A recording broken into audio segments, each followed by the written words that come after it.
Tan Malaka adalah salah satu pemuda terbaik yang pernah dimiliki bangsa dan negara Indonesia. Beliau dikenal sebagai tokoh progresif golongan kiri yang ikut dalam berbagai upaya memerdekakan bangsa Indonesia. Pergerakan dan pemikiran beliau sangat berpengaruh pada upaya-upaya membangun bangsa Indonesia yang merdeka. Salah satu tokoh yang merasa terpengaruh oleh pemikiran beliau tidak lain adalah Insinyur Soekarno. Ia mengakui Tan Malaka sebagai guru politiknya.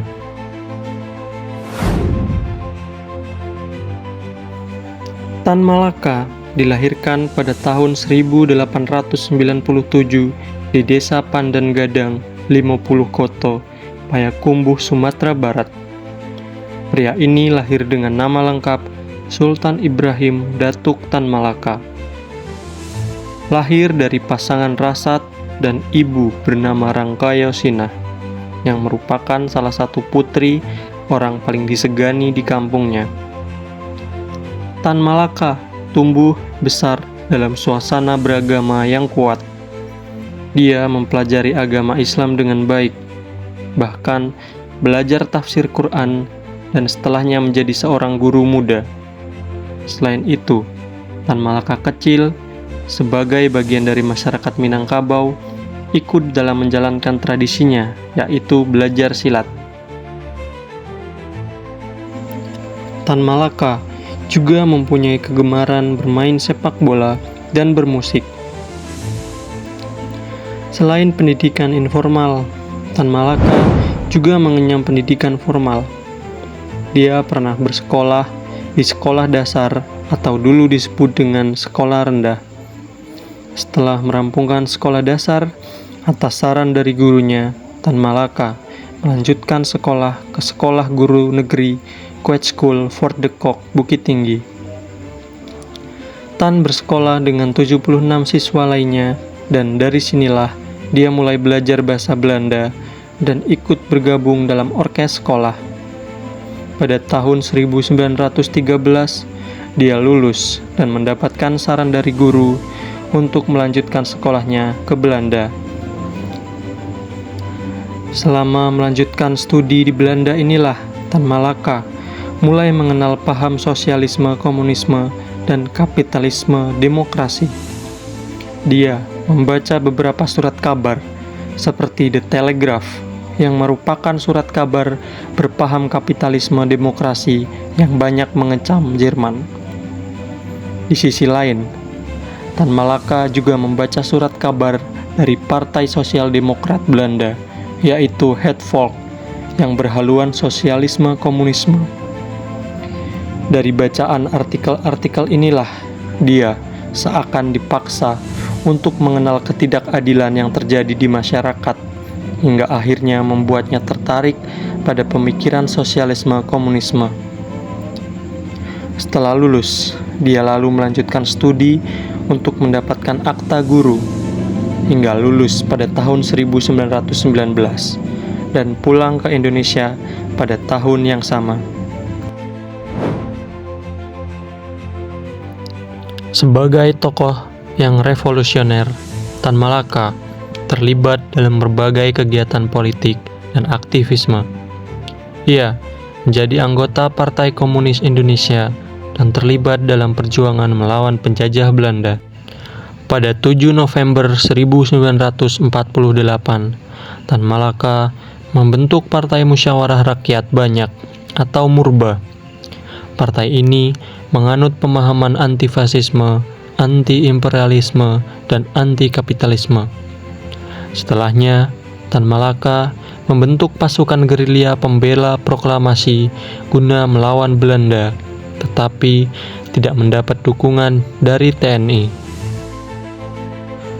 Perannya sebagai pemikir dan revolusioner telah menginspirasi banyak orang dan pengaruhnya masih terasa hingga saat ini. Salah satu karya yang menggambarkan perjalanan hidup dan pemikiran Tan Malaka adalah buku berjudul Dari Penjara ke Penjara.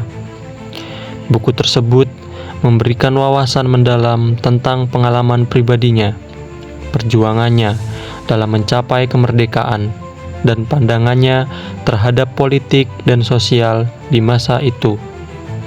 Dalam buku itu, Tan Malaka mengungkapkan betapa pentingnya kesadaran politik dan persatuan dalam mencapai tujuan kemerdekaan.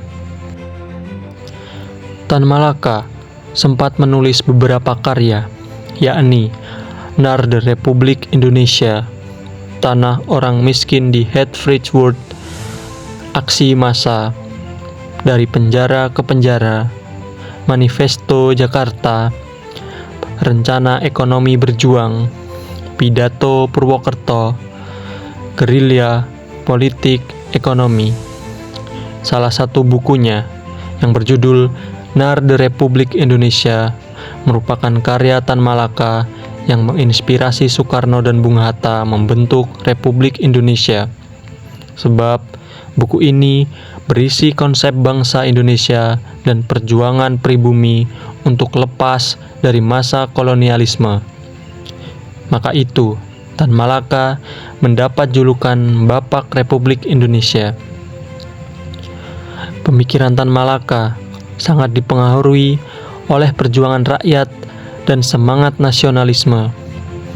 Dia menekankan pentingnya perjuangan rakyat dalam mencapai kemerdekaan dan keadilan sosial. Pemikiran dan ide-idenya tentang demokrasi, sosial, dan anti-imperialisme sangat dihormati oleh tokoh-tokoh seperti Soekarno dan Muhammad Hatta. Pemikiran-pemikiran Tan Malaka. Tan Malaka ingin berupaya mewujudkan pendidikan yang mendahulukan kearifan lokal agar masyarakat dapat memperoleh bekal untuk kehidupannya kelak. Pendidikan praksis Tan Malaka diwujudkannya di Sekolah Sarekat Islam. Pemikiran pembangunan bangsa melalui pendidikan sudah dipikirkan dan dilaksanakan oleh Tan Malaka dalam tujuan programnya. Beberapa pemikiran yang digagas oleh Tan Malaka tentang pendidikan, yakni wajib belajar bagi seluruh penduduk Indonesia secara cuma-cuma sampai umur 17 tahun, dengan bahasa Indonesia sebagai pengantar dan bahasa Inggris sebagai bahasa asing yang terutama. Yang kedua, menghapuskan sistem pelajaran sekarang, serta menyusun sistem yang langsung berdasarkan atas kepentingan-kepentingan negara Indonesia yang sudah ada dan akan dibangun. Dan yang ketiga, memperbaiki serta memperbanyak jumlah sekolah kejuruan, pertanian, perdagangan, dan sebagainya. Memperbanyak dan memperbaiki sekolah bagi para pegawai tinggi di lapangan, teknik, dan administrasi. Dalam bukunya yang berjudul Dari Penjara ke Penjara, Tan Malaka menjelaskan syarat untuk menjadi suatu negara merdeka haruslah jelas. Ilmu kenegaraan yang resmi mendefinisikan negara merdeka hanya menggunakan 3 syarat saja, yaitu daerah, penduduk, dan pemerintah.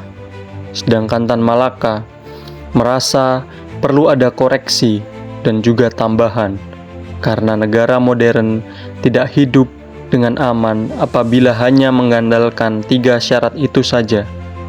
Sekurang-kurangnya haruslah ada 3 syarat lagi, yakni perindustrian, bahan logam mentah, dan letak yang strategis. Pemikiran-pemikiran Tan Malaka inilah yang membuatnya memiliki julukan sebagai Bapak Republik Indonesia, karena beliau merupakan orang pertama yang menulis konsep mengenai Republik Indonesia. Julukan tersebut diberikan oleh Muhammad Yamin. Bahkan Soekarno sendiri mengagumi pemikiran politik yang dimiliki oleh Tan Malaka.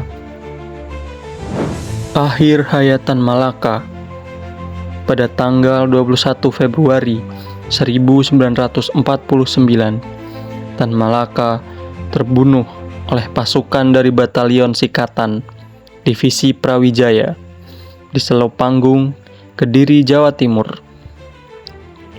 Perintah untuk membunuh Tan Malaka diberikan oleh Letda Sukoco yang dianggap sebagai orang kanan yang beropini bahwa Tan Malaka harus dihabisi. Setelah terjadi pembunuhan terhadap Tan Malaka, Hatta memberhentikan Sukoco sebagai Panglima Divisi Jawa Timur, serta Surahmat yang menjadi Komandan Brigade karena kesembronoannya dalam mengatasi kelompok Tan Malaka. Dan begitulah akhir dari Tan Malaka, seorang pahlawan yang harus mati di tangan militer dari bangsanya sendiri. Bangsa yang selama ini ia bela berpuluh-puluh tahun. Padahal pada saat itu Tan Malaka sedang menjadi pemimpin barisan dari para gerilyawan, melawan para penjajah demi mencapai kemerdekaan yang 100% bagi bangsanya. Boleh jadi sejarah memang telah menghendakinya untuk mati sebagai tumbal revolusi.